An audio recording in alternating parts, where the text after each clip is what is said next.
everyone, this is Jake Symbol ASMR. I'm so excited to make this video.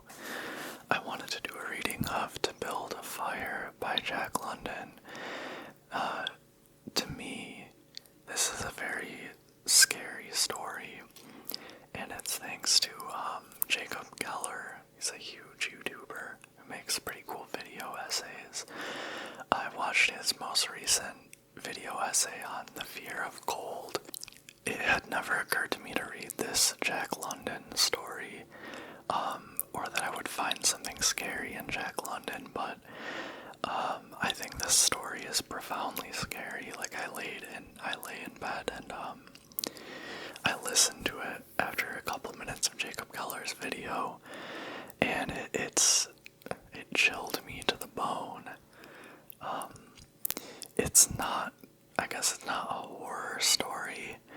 It's, it's Jack London. It's a story about a man freezing to death. So you know what you're in for. And that doesn't really spoil it because it's kind of obvious. Things aren't gonna go well. It really is how it happens that makes it so terrifying. Real quick, I responded to most of your emails. I got the scary stories you submitted, and I'm going to be recording that probably tomorrow night. Not sure it'll be up a few days later. Just letting you know. If you want to submit a true scary story from your own experience, it can be either paranormal or just a creepy encounter with a person or a dangerous situation. You can send them to jakesymbolasmr@gmail.com. If you like scary stories, horror, humor, I don't know, whatever, ASMR, check out my other videos, see if I'm your thing, and hit the subscribe button. If you like readings, because I do a ton of readings, and of course, leave a thumbs up. And tell me what you think of this story in the comments. I've been obsessed with this, and I'm so excited to read it again. So, now begins my reading of To Build a Fire by Jack London. Day had broken cold and gray, exceedingly cold and gray, when the man turned aside from the main Yukon trail and climbed the high earth bank, where a dim and little traveled trail led eastward through the fat spruce timberland. It was a steep bank, and he paused for breath at the top, excusing the act to himself by looking at his watch. It was 9 o'clock. There was no sun, nor hint of sun, though there was not a cloud in the sky. It was a clear day, and yet there seemed an intangible pall over the face of things, a subtle gloom that made the day dark, and that was due to the absence of sun. This fact did not worry the man. He was used to the lack of sun. It had been days since he had last seen the sun, and he knew that a few more days must pass before that cheerful orb, due south, would just peep above the skyline and dip immediately from view. The man flung a look back along the way he had come. The Yukon lay a mile wide and hidden under 3 feet of ice.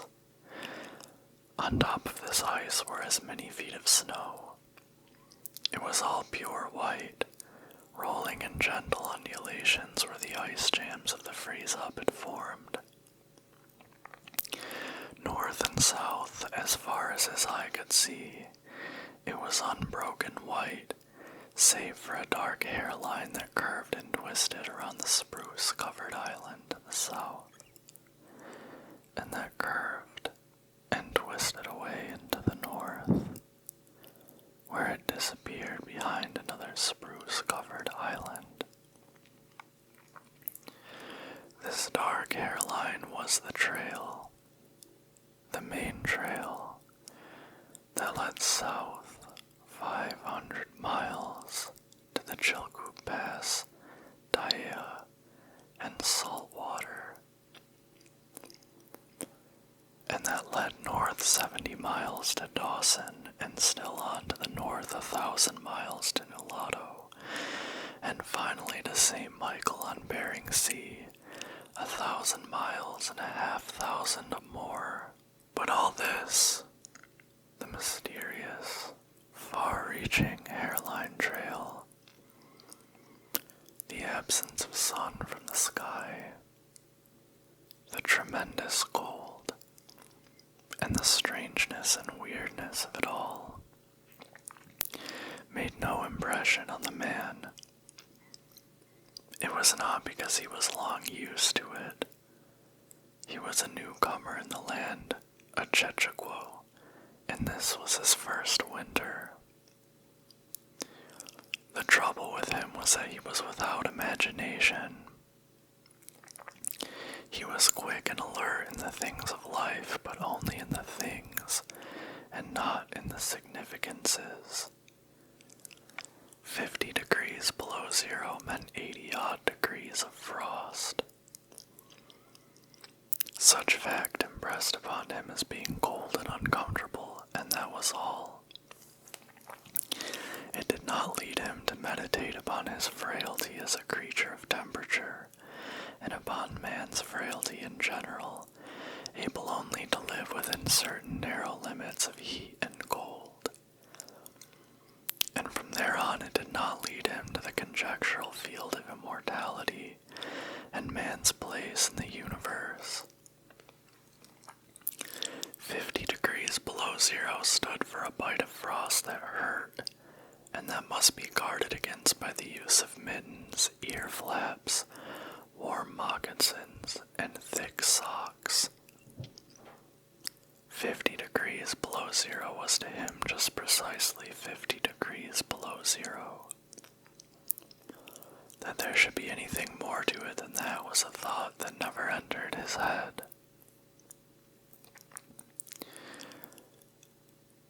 As he turned to go on, he spat speculatively. There was a sharp, explosive crackle that startled him. He spat again, and again in the air. Before it could fall to the snow, the spittle crackled. He knew that at 50 below, spittle crackled on the snow, but this spittle had crackled in the air. Undoubtedly, it was colder than 50 below. How much colder, he did not know, but the temperature did not matter. He was bound for the old claim on the left fork of Henderson Creek, where the boys were already. They had come over across the divide from the Indian Creek country, while he had come the roundabout way to take a look at the possibilities of getting out logs in the spring from the islands in the Yukon. He would be into camp by 6 o'clock. A bit after dark, it was true, but the boys would be there. A fire would be going, and a hot supper would be ready. As for lunch, he pressed his hand against the protruding bundle under his jacket. It was also under his shirt, wrapped up in a handkerchief and lying against the naked skin. It was the only way to keep the biscuits from freezing. He smiled agreeably to himself as he thought of those biscuits, each cut open and sopped in bacon grease, and each enclosing a generous slice of fried bacon. He plunged in among the big spruce trees. The trail was faint. A foot of snow had fallen since the last sled had passed over, and he was glad he was without a sled, traveling light. In fact, he carried nothing but the lunch wrapped in the handkerchief. He was surprised surprised, however, at the cold. It certainly was cold, he concluded, as he rubbed his numbed nose and cheekbones with his mittened hand. He was a warm, whiskered man, but the hair on his face did not protect the high cheekbones and the eager nose that thrust itself aggressively into the frosty air. At the man's heel trotted a dog, a big native husky, the proper wolf dog, gray-coated and without any visible or temperamental difference from its brother, the wild wolf. The animal was depressed by the tremendous cold. It knew that it was no time for traveling. Its instinct told it a truer tale than was told by the man's judgment. In reality, it was not merely colder than 50 below zero. It was colder than 60 below, than 70 below. It was 75 below zero. Since the freezing point is 32 above zero, it meant that 107 degrees of frost obtained. The dog did not know anything about thermometers. Possibly in its brain there was no sharp consciousness of a condition of very cold, such as was in the man's brain. But the brute had its instinct. It experienced a vague but menacing apprehension that subdued it, and made it slink along at the man's heels, and that made it question eagerly every unwanted movement of the man, as if expecting him to go into camp, or to seek shelter somewhere and build a fire. The dog had learned fire, and it wanted fire, or else to burrow under the snow and cuddle its warmth away from the air. The frozen moisture of its breathing had settled on its fur in a fine powder of frost, and especially were its jowls, muzzle, and eyelashes whitened by its crystalled breath. The man's red beard and mustache were likewise frosted, but more solidly, the deposit taking the form of ice and increasing with every warm, moist breath he exhaled. Also, the man was chewing tobacco, and the muzzle of ice held his lips so rigidly that he was unable to clear his chin when he expelled the juice. The result was that a crystal beard of the color and solidity of amber was increasing its length on his chin. If he fell down, it would shatter itself like glass into brittle fragments. But he did not mind the appendage. It was the penalty all tobacco chewers paid in that country, and he had been out before in 2 cold snaps. They had not been so cold as this, he knew, but by the spirit thermometer at 60 Mile, he knew they had been registered at 50 below and 55. He held on through the level stretch of woods for several miles, crossed a wide flat of N-word heads. This plant is named after the N-word. And dropped down a bank to the frozen bed of a small stream. This was Henderson Creek, and he knew he was 10 miles from the forks. He looked at his watch. It was 10 o'clock. He was making 4 miles an hour, and he calculated that he would arrive at the forks at 12:30. He decided to celebrate that event by eating his lunch there. The dog dropped in again at his heels, with a tail drooping discouragement as the man swung along the creek bed. The furrow of the old sled trail was plainly visible, but a dozen inches of snow covered the marks of the last runners. In a month, no man had come up or down that silent creek. The man held steadily on. He was not much given to thinking, and just then particularly he had nothing to think about save that he would eat lunch at the Forks, and that at 6 o'clock he would be in camp with the boys. There was nobody to talk to, and, had there been, speech would have been impossible because of the ice muzzle on his mouth.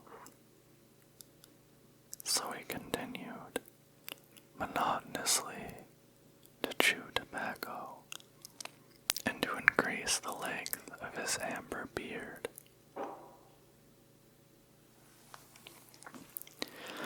Once in a while the thought reiterated itself that it was very cold and that he had never experienced such cold. As he walked along, he rubbed his cheekbones and nose at the back of his mittened hand. He did this automatically, now and again changing hands. But rub as he would, the instant he stopped, his cheekbones went numb. And the following instant, the end of his nose went numb. He was sure to frost his cheeks. He knew that, and experienced a pang of regret that he had not devised a nose strap of the sort Bud wore in cold snaps. Such a strap passed across the cheeks as well and saved them. But it didn't matter much, after all. What were frosted cheeks? A bit painful, that was all. They were never serious. Empty as the man's mind was of thoughts, he was keenly observant, and he noticed the changes in the creek, the curves and bends and timber jams, and always he sharply noted where he placed his feet. Once, coming around a bend, he shied abruptly like a startled horse, curved away from the place where he had been walking, and retreated several paces back along the trail. The creek he knew was frozen clear to the bottom. No creek could contain water in that Arctic winter. But he knew also that there were springs that bubbled out from the hillsides and ran along under the snow and on top of the ice of the creek. He knew that the coldest snaps never froze these springs, and he knew likewise their danger. They were traps. They hid pools of water under the snow that might be 3 inches deep or 3 feet. Sometimes a skin of ice, half an inch thick, covered them, and in turn was covered by the snow. Sometimes there were alternate layers of water and ice skin, so that when one broke through, he kept on breaking through for a while, sometimes wetting himself to the waist. That was why he had shied in such panic. He had felt the give under his feet and heard the crackle of a snow-hidden ice skin. And to get his feet wet in such a temperature meant trouble and danger. At the very least, it meant delay, for he would be forced to stop and build a fire, its protection to bare his feet while he dried his socks and moccasins. He stood and studied the creek bed and its banks and decided that the flow of water came from the right. He reflected a while, rubbing his nose and cheeks, then skirted to the left, stepping gingerly and testing the footing for each step. Once clear of the danger, he took a fresh chew of tobacco and swung along his 4-mile gait. In the course of the next 2 hours, he came upon several similar traps. Usually the snow above the hidden pools had a sunken, candied appearance that advertised the danger. Once again, however, he had a close call, and once, suspecting danger, he compelled the dog to go on in front. The dog did not want to go. It hung back until the man shoved it forward, and then it went quickly across the white, unbroken surface. Suddenly it broke through, floundered to one side, and got away to firmer footing. It had wet its forefeet and legs, and almost immediately the water that clung to it turned to ice. It made quick efforts to lick the ice off its legs, then dropped down in the snow and began to bite out the ice that had formed between the toes. This was a matter of instinct. To permit the ice to remain would mean sore feet. It did not know this. It merely obeyed the mysterious prompting that arose from the deep crypts of its being. But the man knew, having achieved a judgment on the subject, and he removed the mitten from his right hand and helped tear out the ice particles.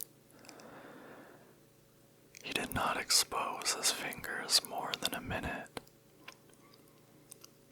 and was astonished at the swift numbness that smote them. It certainly was cold. He pulled on the mitten hastily and beat the hand savagely across his chest. At 12 o'clock the day was at its brightest, yet the sun was too far south on its winter journey to clear the horizon. The bulge of the earth intervened between it and Henderson Creek, where the man walked under a clear sky at noon and cast no shadow. At 12:30 to the minute, he arrived at the forks of the creek. He was pleased at the speed he had made.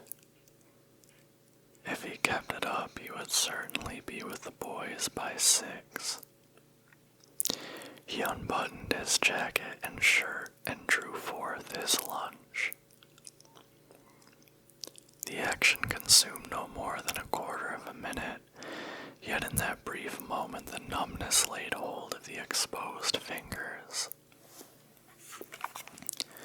He did not put the mitten on, but instead struck the fingers a dozen sharp smashes against his leg. Then he sat down on a snow-covered log to eat. The sting that followed upon the striking of his fingers against his leg ceased so quickly that he was startled. He had no chance to take a bite of biscuit. He struck the fingers repeatedly and returned them to the mitten, baring the other hand for the purpose of eating. He tried to take a mouthful, but the ice muscle prevented. He had forgotten to build a fire and thaw out. He chuckled at his foolishness, and as he chuckled, he noted the numbness creeping into the exposed fingers. Also, he noted that the stinging which had first come to his toes when he sat down was already passing away. He wondered whether the toes were warm or numbed. He moved them inside the moccasins and decided that they were numbed. He pulled the mitten on hurriedly and stood up. He was a bit frightened. He stamped up and down until the stinging returned into the feet. It certainly was cold, was his thought. That man from Sulphur Creek had spoken the truth when telling how cold it sometimes got in the country. And he had laughed at him at the time. That showed one must not be too sure of things. There was no mistake about it. It was cold. He strode up and down, stamping his feet and threshing his arms, until reassured by the returning warmth. Then he got out matches and proceeded to make a fire. From the undergrowth, where high water of the previous spring had lodged a supply of seasoned twigs, he got his firewood. Working carefully from a small beginning, he soon had a roaring fire, over which he thawed the ice from his face and in the protection of which he ate his biscuits. For the moment, the cold of space was outwitted. The dog took satisfaction in the fire, stretching out close enough for warmth and far enough away to escape being singed. When the man had finished, he filled his pipe and took his comfortable time over a smoke. Then he pulled on his mittens, settled the ear flaps of his cap firmly about his ears, and took the creek trail up the left fork. The dog was disappointed and yearned back toward the fire. This man did not know cold. Possibly all the generations of his ancestry had been ignorant of cold, of real cold, of cold 107 degrees below freezing point. But the dog knew. All its ancestry knew, and it had inherited the knowledge. And it knew that it was not good to walk abroad in such fearful cold. It was the time to lie snug in a hole in the snow and wait for a curtain of cloud to be drawn across the face of outer space whence this cold came. On the other hand, there was keen intimacy between the dog and the man. The one was the toil slave of the other, and the only caresses it had ever received were the caresses of the whiplash, and of harsh and menacing throat sounds that threatened the whiplash. So the dog made no effort to communicate its apprehension to the man. It was not concerned in the welfare of the man. It was for its own sake that it yearned back toward the fire. But the man whistled and spoke to it with the sound of whiplashes, and the dog swung in at the man's heels and followed after. The man took a chew of tobacco and proceeded to start a new amber beard. Also, his moist breath quickly powdered with white. His mustache, eyebrows, and lashes. There did not seem to be so many many springs on the left fork of the Henderson, and for half an hour the man saw no signs of any. And then it happened. At a place where there were no signs, where the soft, unbroken snow seemed to advertise solidity beneath, the man broke through. It was not deep. He wetted himself halfway to the knees before he floundered out to the firm crust. He was angry and cursed his luck aloud. He had hoped to get into camp with the boys at 6 o'clock, and this would delay him an hour, for he would have to build a fire and dry out his footgear. This was imperative at that low temperature. He knew that much. And he turned aside to the bank, which he climbed. On top, tangled in the underbrush about the trunks of several small spruce trees, was a high water deposit of dry firewood, sticks and twigs principally, but also larger portions of seasoned branches and fine, dry, last year's grasses. He threw down several large pieces on top of the snow.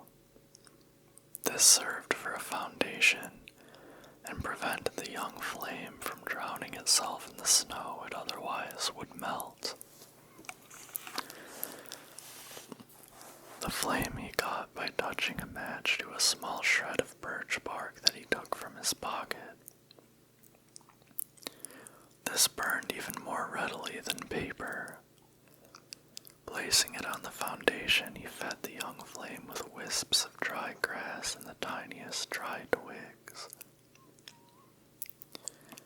He worked slowly and carefully, keenly aware of his danger. Gradually, as the flame grew stronger,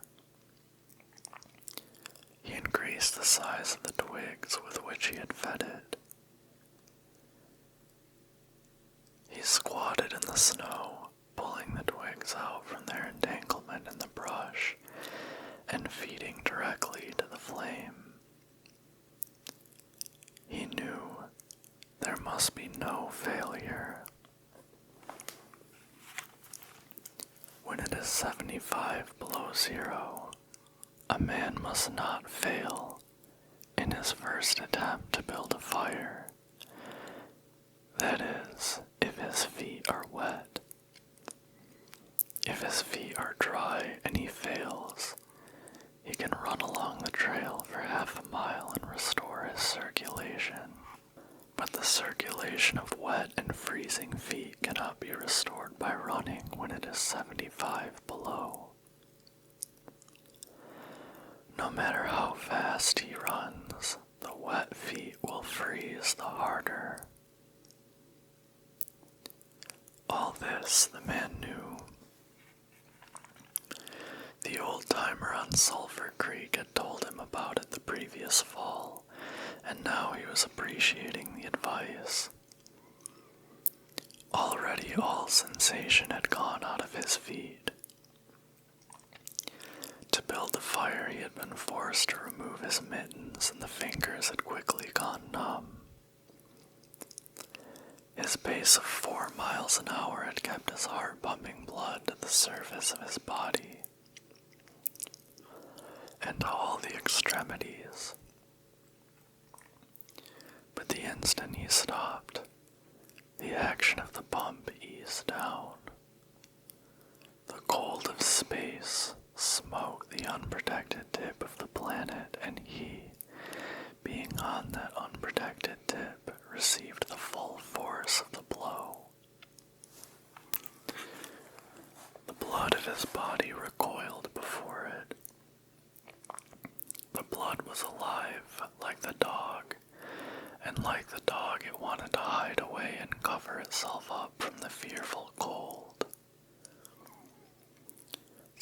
as he walked 4 miles an hour, he pumped that blood willy-nilly to the surface. But now it ebbed away and sank down into the recesses of his body. The extremities were the first to feel its absence.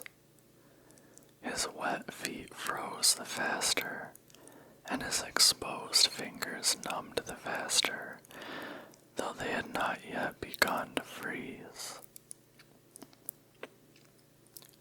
Nose and cheeks were already freezing, while the skin of all his body chilled as it lost its blood. But he was safe. Toes and nose and cheeks would be only touched by the frost, for the fire was beginning to burn with strength. He was feeding it with twigs the size of his finger. In another minute he would be able to feed it with branches the size of his wrist, and then he could remove his wet footgear and, while it dried, he could keep his naked feet warm by the fire, rubbing them at first, of course, with snow. The fire was a success. He was safe.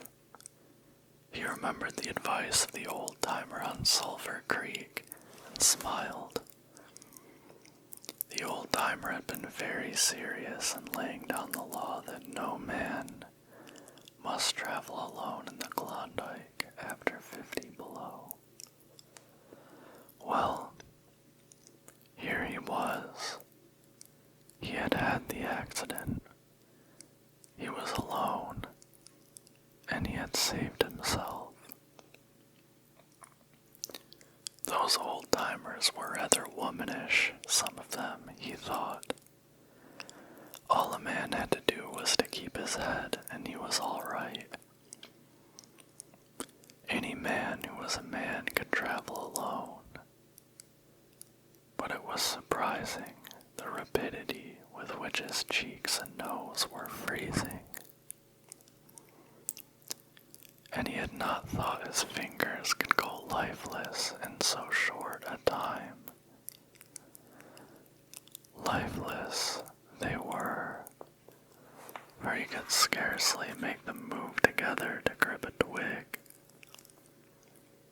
and they seemed remote from his body and from him. When he touched a twig, he had to look and see whether or not he had hold of it. The wires were pretty well down between him and his finger ends, all of which counted for little. There was the fire, snapping and crackling, and promising life with every dancing flame. He started to untie his moccasins. They were coated with ice. The thick German socks were like sheaths of iron halfway to the knees, and the moccasin strings were like rods of steel all twisted and knotted as by some conflagration. For a moment he tugged with his numb fingers, and then, realizing the folly of it, he drew his sheath knife. But before he could cut the strings, it happened. It was his own fault, or, rather, his mistake. He should not have built the fire under the spruce tree. He should have built it in the open. But it had been easier to pull the twigs from the brush and drop them directly on the fire. Now the tree under which he had done this carried a weight of snow on its boughs. No wind had blown for weeks, and each bough was fully freighted. Each time he had pulled a twig, he had communicated a slight agitation to the tree. An imperceptible agitation. agitation, so far as he was concerned, but an agitation sufficient to bring about the disaster. High up in the tree, one bough capsized its load of snow. This fell on the boughs beneath, capsizing them. This process continued, spreading out and involving the whole tree. It grew like an avalanche, and it descended without warning upon the man and the fire was blotted out. Where it had burned was a mantle of fresh and disordered snow. The man was shocked. It was as though he had just heard his own sentence of death. For a moment he sat and stared at the spot where the fire had been. Then he grew very calm. Perhaps the old-timer on Sulphur Creek was right. If he had only a trail mate, he would have been in no danger now. The trail mate could have built the fire. Well, it was up to him to build the fire over again, and this second time there must be no failure. Even if he succeeded, he would most likely lose some toes. His feet must be badly frozen by now, and there would be some time before the second fire was ready. Such were his thoughts, but he did not sit and think them. He was busy all the time they were passing through his mind. He made a new foundation for a fire, this time in the open, where no treacherous tree could blot it out. Next, he gathered dry grasses and tiny twigs from the high water flotsam. He could not bring his fingers together to pull them out, but he was able to gather them by the handful. In this way he got many rotten twigs and bits of green moss that were undesirable. But it was the best he could do.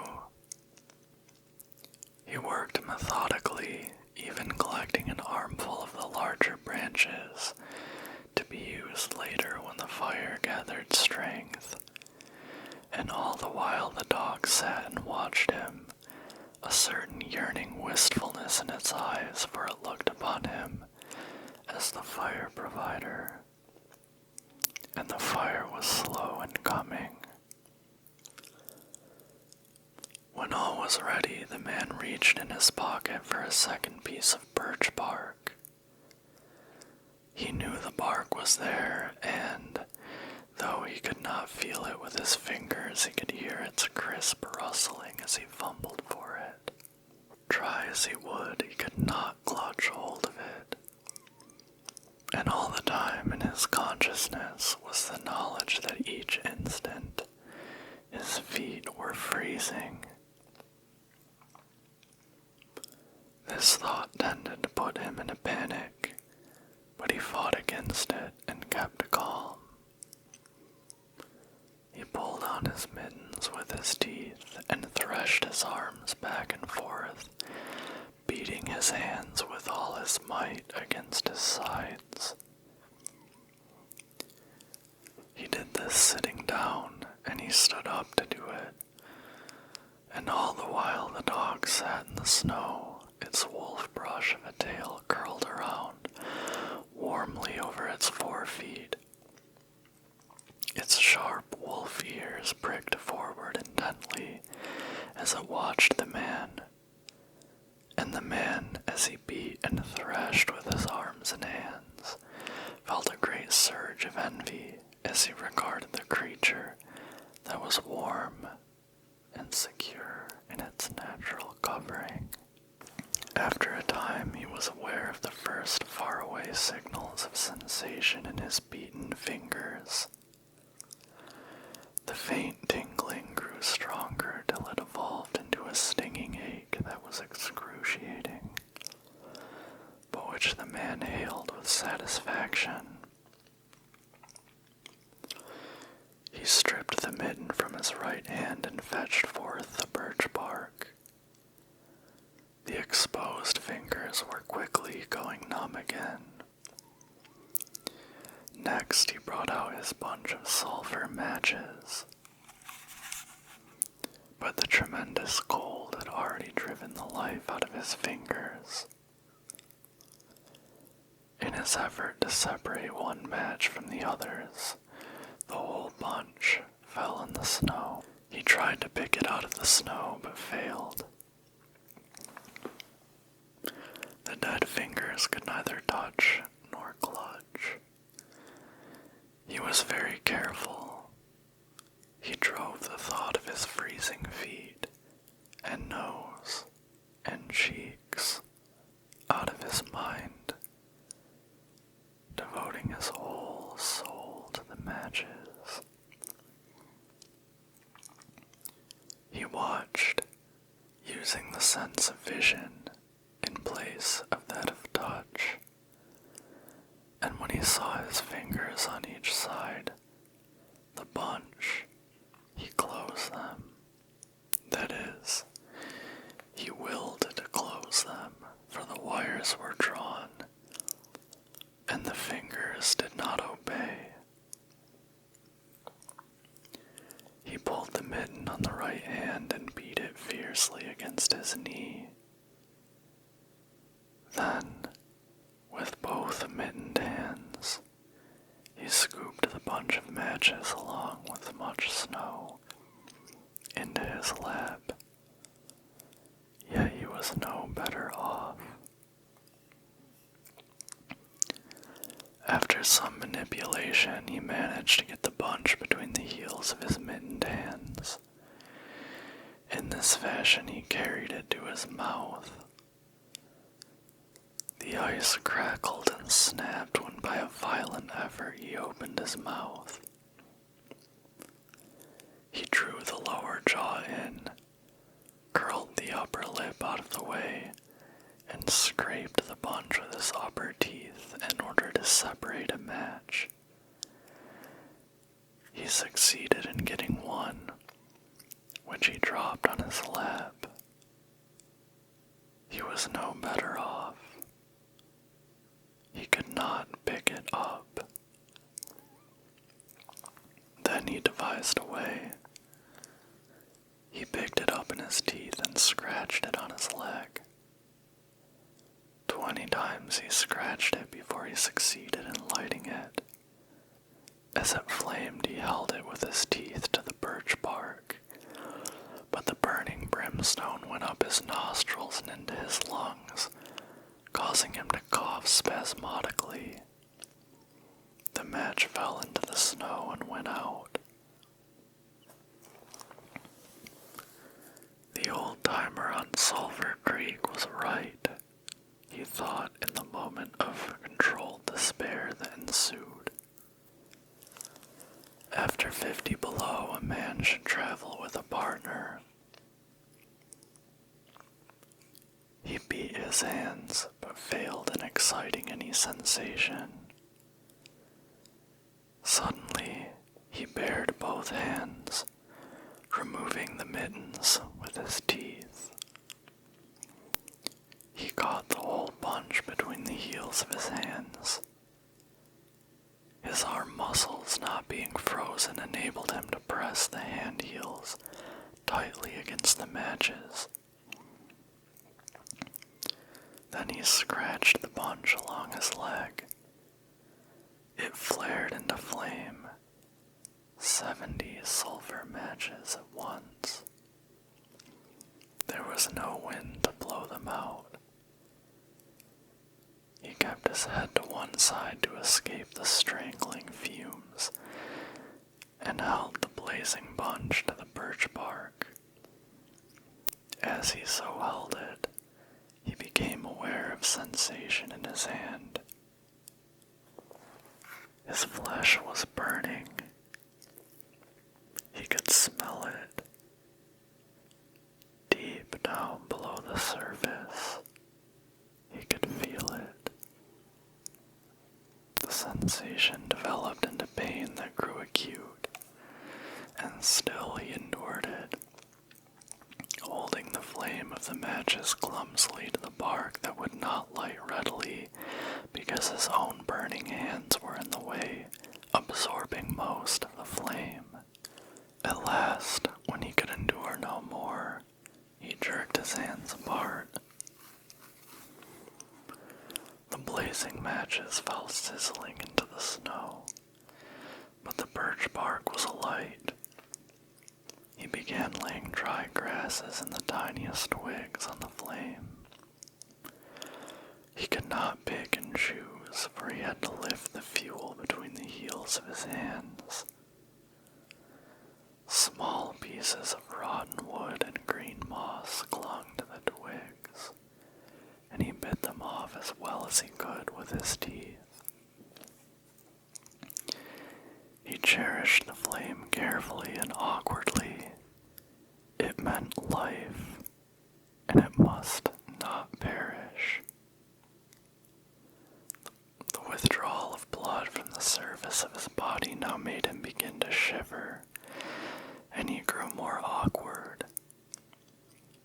A large piece of green moss fell squarely on the little fire.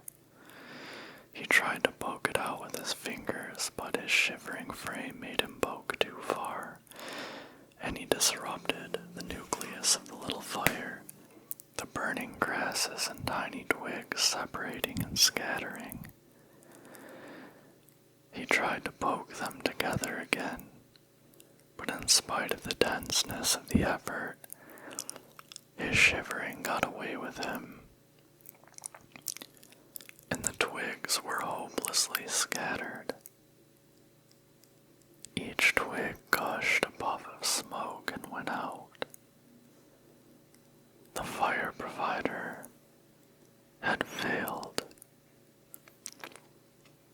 As he looked apathetically about him, his eyes chanced on the dog, sitting across the ruins of the fire from him, in the snow, making restless, hunching movements, slightly lifting one forefoot, and then the other, shifting its weight back and forth on them with a wistful eagerness.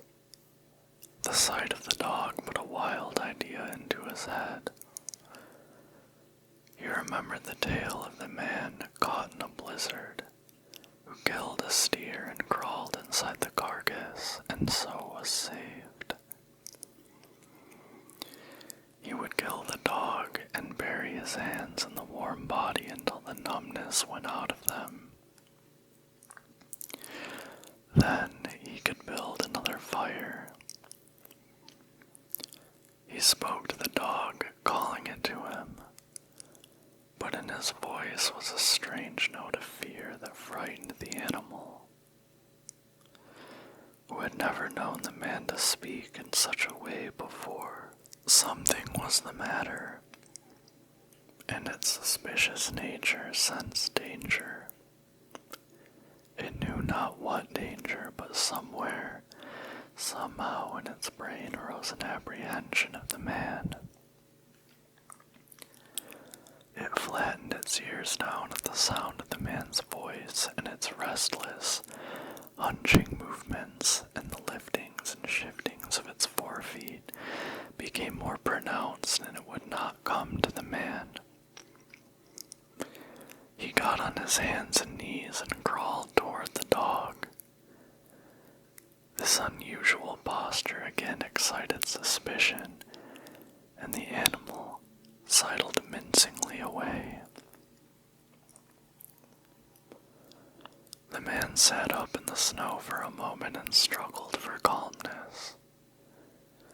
Then he pulled on his mittens by means of his teeth and got upon his feet.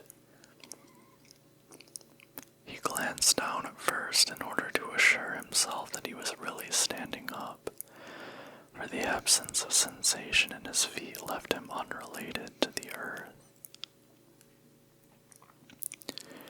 His erect position in itself started to drive the webs of suspicion from the dog's mind, and when he spoke peremptorily, with the sound of whiplashes in his voice, the dog rendered its customary allegiance and came to him.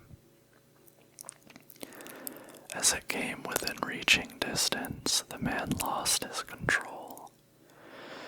His arms flashed out to the dog, and he experienced genuine surprise when he discovered that his hands could not clutch, that there was neither bend nor feeling in the fingers.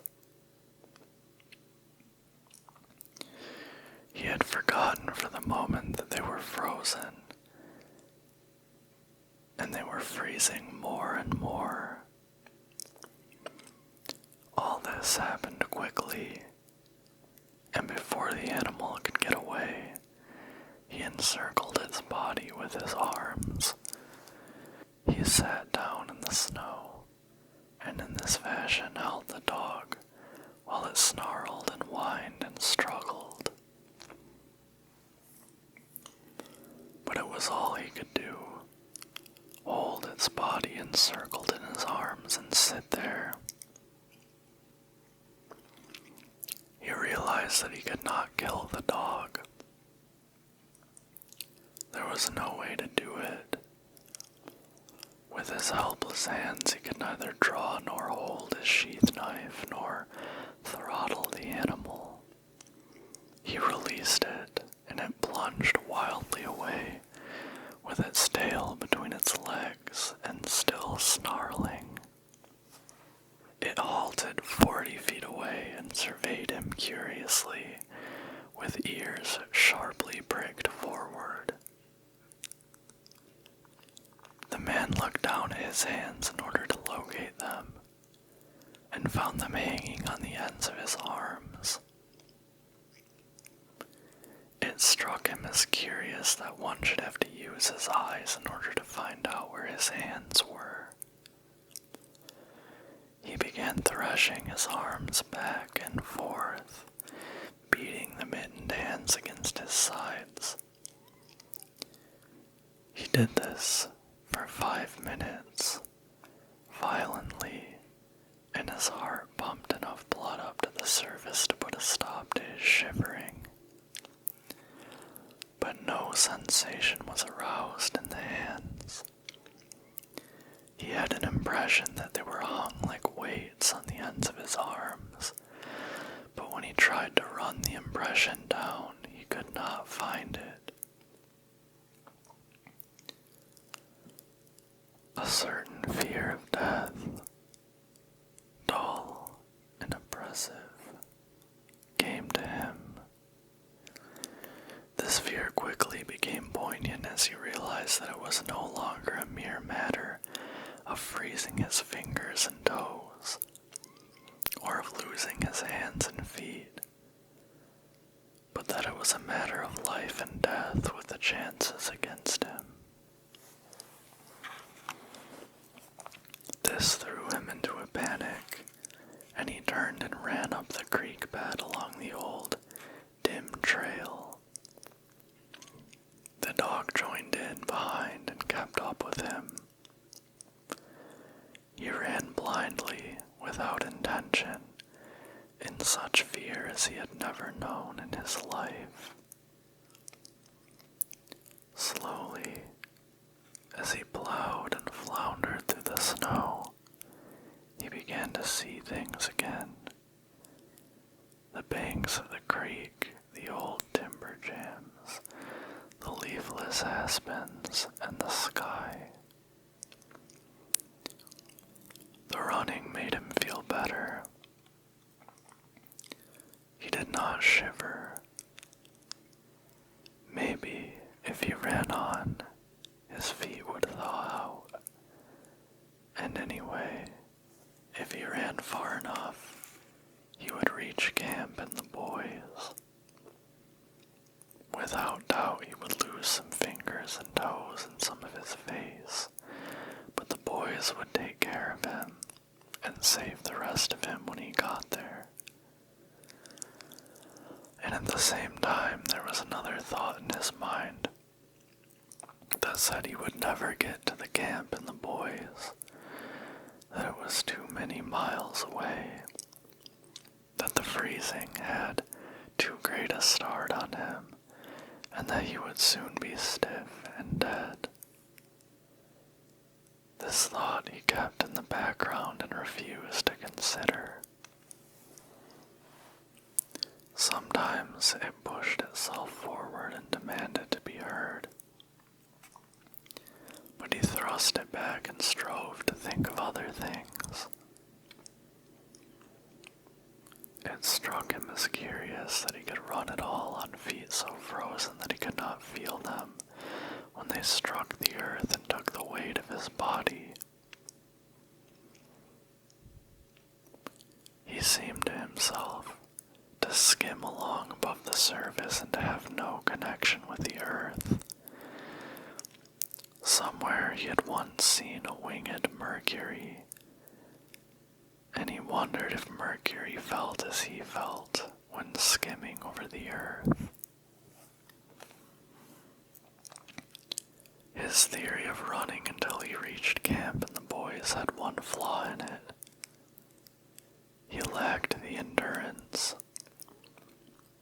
Several times he stumbled, and finally he tottered, crumpled up, and fell. When he tried to rise, he failed. He must sit and rest, he decided. And next time, he would merely walk and keep on going.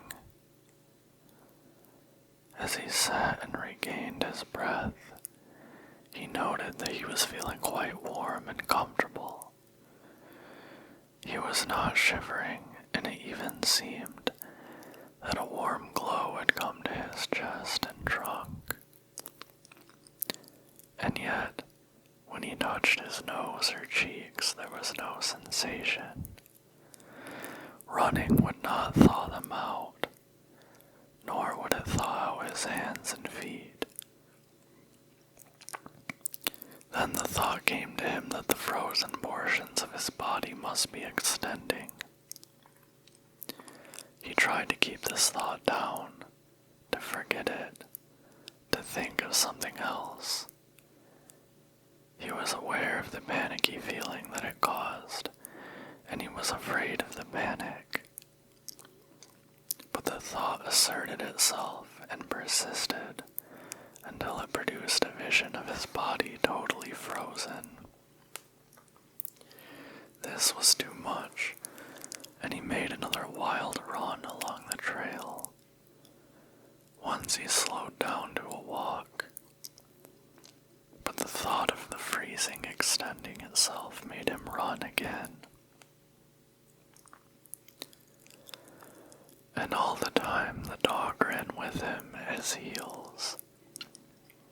When he fell down a second time, it curled its tail over its forefeet and sat in front of him, facing him curiously eager and intent. The warmth and security of the animal angered him, and he cursed it till it flattened down its ears appeasingly. This time the shivering came more quickly upon the man. He was losing in his battle with the frost. It was creeping into his body from all sides. The thought of it drove him on, but he ran no more than 100 feet, when he staggered and pitched headlong. It was his last panic. When he had recovered his breath and control, he sat up and entertained in his mind that the conception of meeting death with dignity. However, the conception did not come to him in such terms. His idea of it was that he had been making a fool of himself, running around like a chicken with its head cut off, which was the simile that occurred to him. Well, he was bound to freeze anyway, and he might as well take it decently. With his newfound peace of mind came the first glimmerings of drowsiness. A good idea, he thought, to sleep off to death. It was like taking an anesthetic. Freezing was not so bad as people thought. There were lots worse ways to die. He pictured the boys finding his body the next day. Suddenly he found himself with them, coming along the trail and looking for himself. And, still with them, he came around a turn in the trail and found himself lying in the snow. He did not belong with himself anymore, for even then he was out of himself, standing with the boys and looking at himself in the snow. It certainly was cold, was his thought. When he got back to the States, he could tell the folks what real cold was. He drifted on from this to a vision of the old-timer on Sulphur Creek. He could see him quite clearly, warm and comfortable and smoking a pipe. "You were right, old hoss. You were right," the man mumbled to the old-timer of Sulphur Creek. Then the man drowsed off into what seemed to him the most comfortable and satisfying sleep he had ever known. The dog sat facing him and waiting. The brief day drew to a close in a long, slow twilight. There were no signs of a fire to be made, and, besides, never in the dog's experience had it known a man to sit like that in the snow and make no fire. As the twilight drew on, its eager yearning for the fire mastered it, and with a great lifting and shifting of 4 feet, it whined softly, then flattened its ears down in anticipation of being chidden by the man. But the man remained silent. Later, the dog whined loudly, and still later it crept close to the man and caught the scent of death.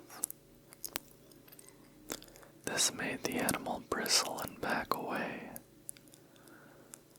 A little longer it delayed, howling under the stars that leapt and danced and shone brightly in the cold sky.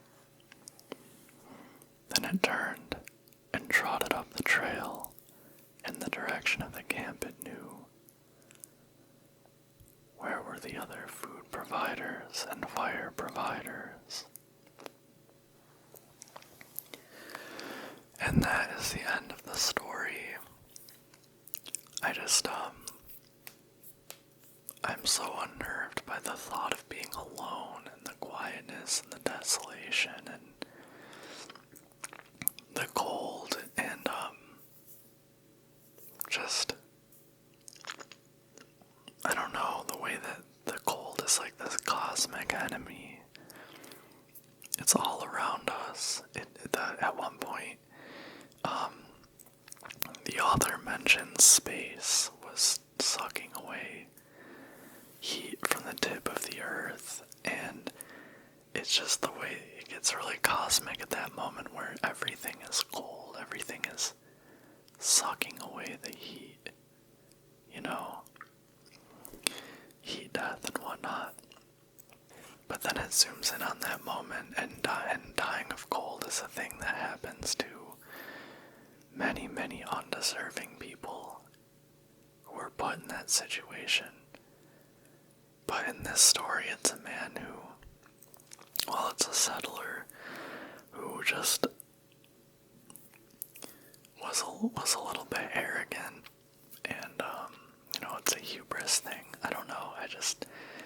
And just the thought, I get so, I don't like seeing, like, people making dumb decisions die, like, because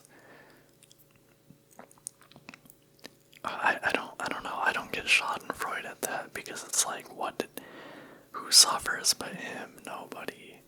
At least in the moment of him walking out into the ice. I don't know. Anyway, if you enjoyed this story, let me know. Let me know if there's any other old stories you would like me to read. This is the first reading I've done of something non-horror related, although I would say it's still horror, personally. But yeah, let me know in the comments. Let me know what you thought. All that, let's chat, and don't forget to subscribe if you haven't, and leave a thumbs up if you liked this. Thanks so much, little symbol.